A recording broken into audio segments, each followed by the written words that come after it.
This Fast and Furious movie theory may not just be a meme. The simple truth is, this might be real. The Fast and Furious movies, after a certain point in time, became something else, and there might be a deeper reason why. These movies are not what you think they are, a facade. What I'm about to tell you in this video is 199% the honest truth. I am not schizophrenic, people. I'm not. Hear me out. I promise you, you'll walk away from this video with your mind blown. I made this video, a Fast and Furious video, quite some time ago. It blew up. It's one of my most viewed videos of all time. But I made the claim that the Fast and Furious movies went from street racing to Avengers, and I wanted to explore why. Now, a lot of people in the comments came at me pretty hard and said, hey, you moron, the Fast and Furious movies were never really about street racing. They were always crime/heist movies. Nothing's changed. To these absolute fools who claimed this, I agree with you. They weren't about street racing. That wasn't the point of my video. The point is that, yes, they're all crime movies. They went from crime movies that had heart to crime movies with no soul. We have seen action movies that have topped themselves after every film, like Mission Impossible, where the movies actually are great. They are consistent. Some would say they even have gotten better since the earliest ones. But Fast and Furious, they've become cartoons without souls. It wasn't always the case. They used to have heart. You can have an action crime movie that can be good. Not just the same old generic film with characters that are just godlike immortals. There's a theory that explores why this happened. That explores why we went from actual people, human beings, in like a crime drama to whatever the hell it is now, Avengers and Justice League put together with characters that cannot die. Why? Some could say, oh, it's just the movies topping themselves and because of the actors' big egos. Yeah, sure, I agree. But there's a way to square all this.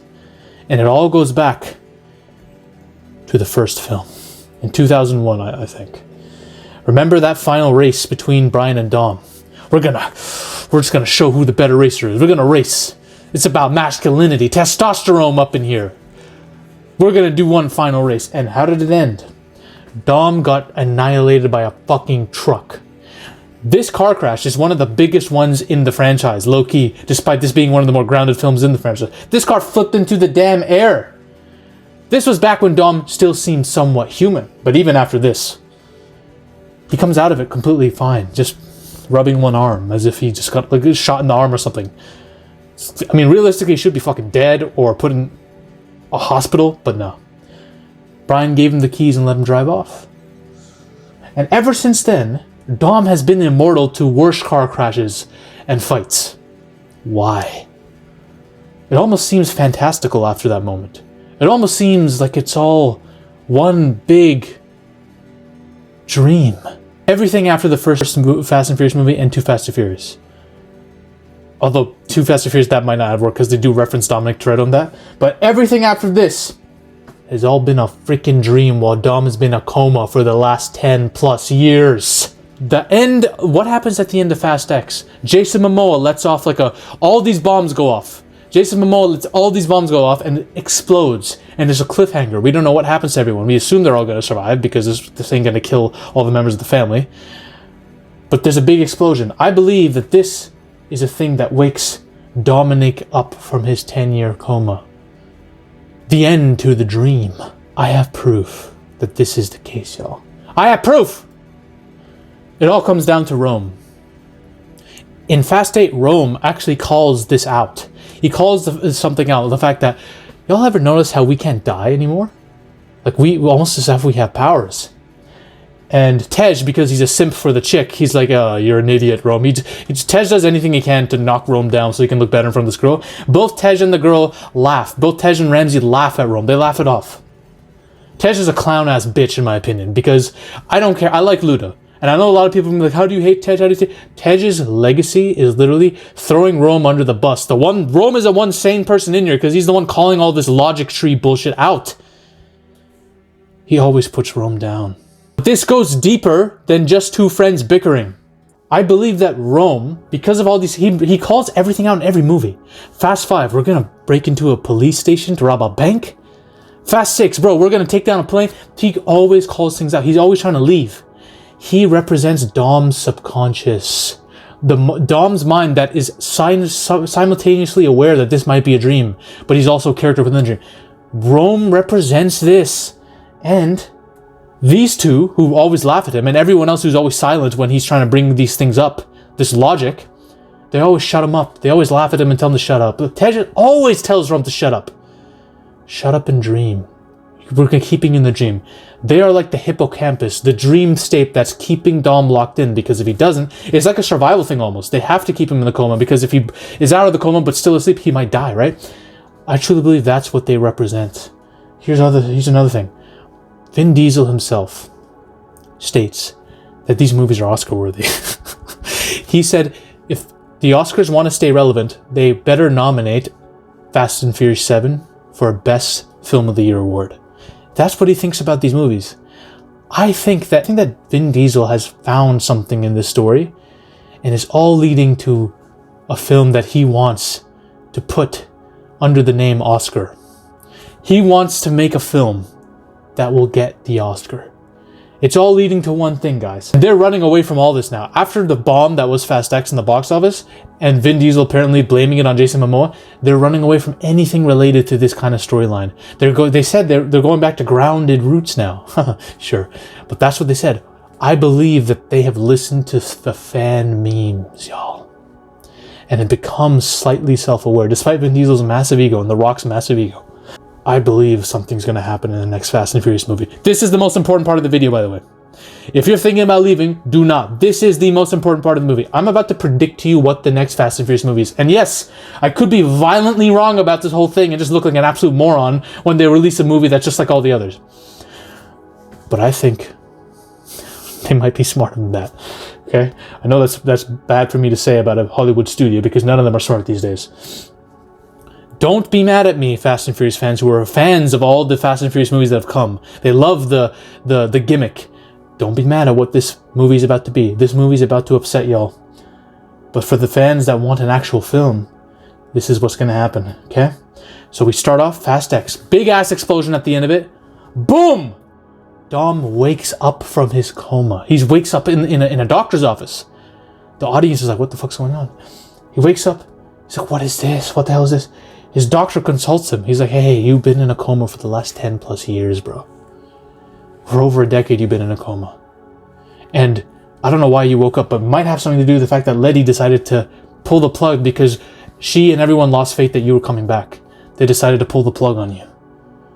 And something about hearing them pulling the plug, it sparked Dom's mind, and now he's back from a coma. It's almost like God is helping him, you know? It's almost like the cross is being put to use.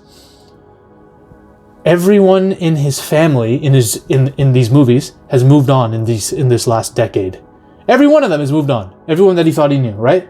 She has Dom's kid. She and Dom, let's say she and Dom had a kid. She was pregnant before, and she's had a kid. She's been raising him on her own for the last 10 years, waiting for Dom. But she's given up now. Dom's son is the same son that he had in the movies. Letty even restored Dom's charger, like she did in the movies, in real life. The Rock is a police officer that was the first to the scene where Dom crashed and brought him to the hospital. That's why The Rock is that law enforcement character Hobbs in the actual movie, in his dream. Charlize Theron is one of the doctors that was on board helping Dom in the hospital. Dominic Toretto is coming to terms with the fact that he's missed over a decade of his life and everyone's moved on. He can't drive anymore. It's a health risk, right? His mind goes berserk with PTSD and shit when he tries to drive, and he just kind of got out of a coma. It's not advisable to drive either way. So he's stuck. Meanwhile, Letty and Mia have been managing the Toretto's restaurant. That restaurant from Fast and Furious 1 that everyone forgot about. Mia, fine-ass Mia, one of the most beautiful actresses on planet Earth. I'll go to the grave thinking that, but she tells Dom that in waiting, she got with Brian, but it didn't work out. And unfortunately, something happened. God fucking damn it. Macro keeps putting these fucking hot chicks in these slides to make me look like a pervert. People think I'm thirsty for women on these videos. I'm not. But my assistant Macro puts them in these slides to make me look bad because he's a fucking idiot. She's hot though. Brian O'Connor, after the events of Too Fast and Too Furious, he died in an attempt at street racing or some kind of heist accident. Something that gave him an adrenaline rush, right? We can't have Paul Walker in this movie, this hypothetical film, right? So we can't have Brian in the film. Brian died. And Mia tells Dominic Toretto about it. So Dominic Toretto has just learned that Brian, his boy, died doing what Dom loved. So this movie is largely about Dom trying to find his place in this new world after just waking up and dreaming that fantasy of all those Fast and Furious movies we saw, all those crazy action Avengers films.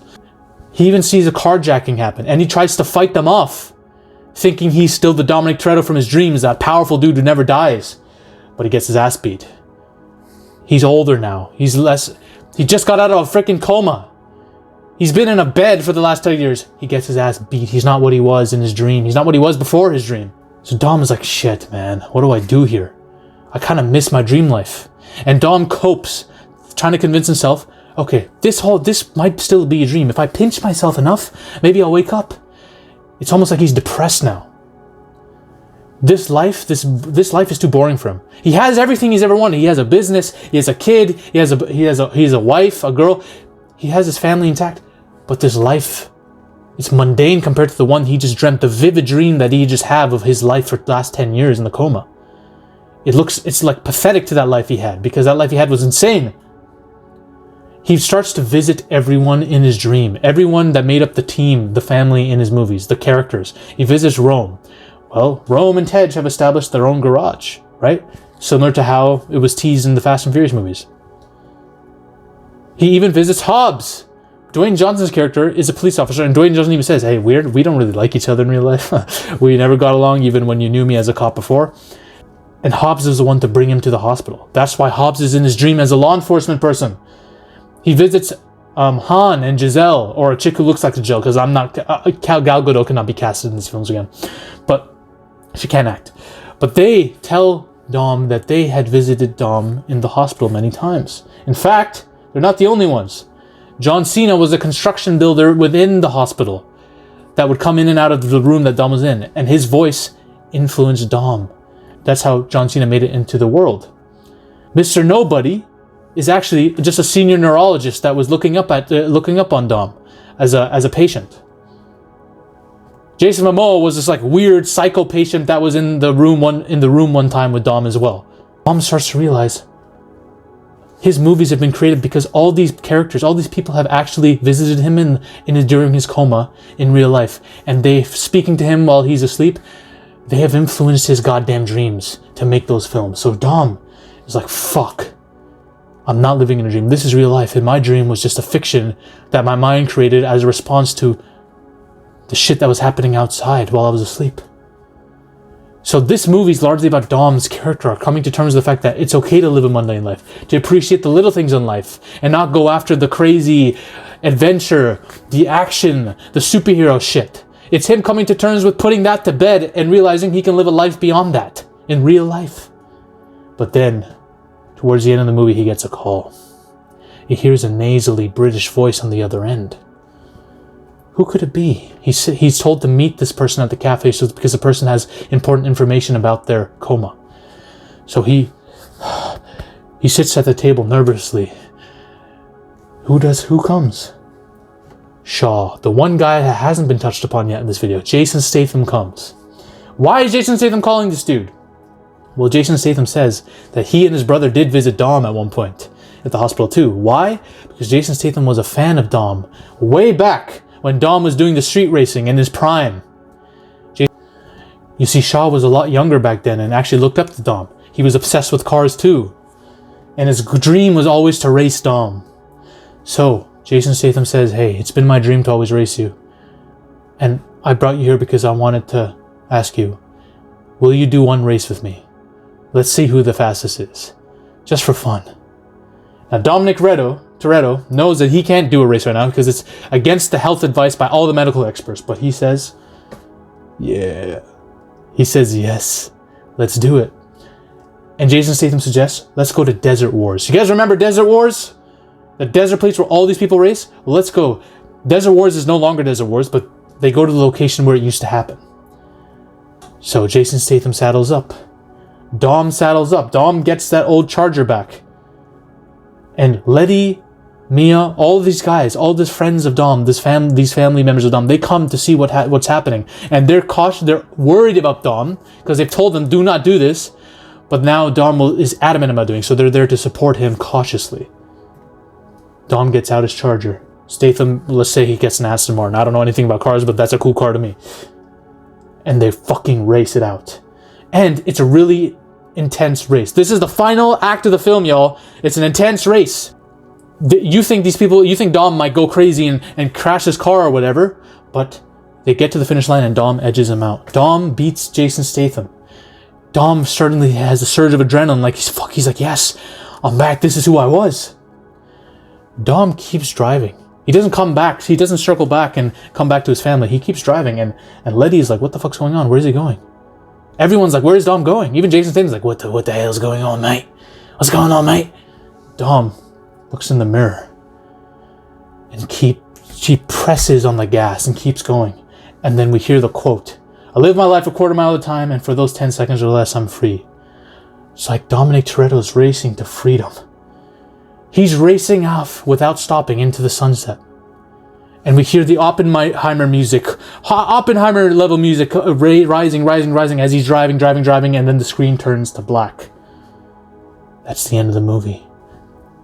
And it's left to our interpretation what happened. Did he drive off and leave Letty and Mia in pursuit of a different life? Or is he trying to crash himself to get another coma again? We don't know. This is the Oscar-worthy film that Vin Diesel has been looking for. Did I cook, y'all? I cooked a little bit. This is it. Vin Diesel, Universal Studios, take this pitch. I don't want any money. Just take the pitch, put it in the script, all right? But this contemplative philosophical film about Dominic Toretto is supplanted with one thing. We can have an end credit scene. And in that end credit scene, what happens? A freaking T-Rex bursts through the screen. And then we see Dominic Toretto behind it, racing in his Charger with 2 velociraptors at his side. Therefore, we don't know what the fuck just happened. The screen cuts to black again, and we don't know what the fuck just happened.